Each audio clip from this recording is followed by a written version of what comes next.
ইয়ে নিয়ে কি করো? ওমা, এটা নিয়ে কোথায় চলে যাচ্ছ? হ্যাঁ,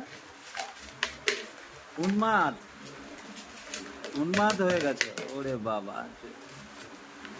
ছাড়ো, এটা ছাড়ো, রেখে দাও কোকো, ওটা রেখে দাও, রাখো, ভিতরে ঢুকে দাও, ভিতরে ঢুকে দাও, তোমার সিন্ধুকে ঢুকাও। ওরে বাবা, সোফার নিচে ঢুকিয়ে রাখো তো। যাও রাখো। সোফার নিচে, হ্যাঁ হ্যাঁ, ভেরি গুড বাচ্চা, নিচে নিও। ঢুকে দিছো ভিতরে। ওই তো ভূত পাই তো, ওটা ছোট্ট ভালো ছিল।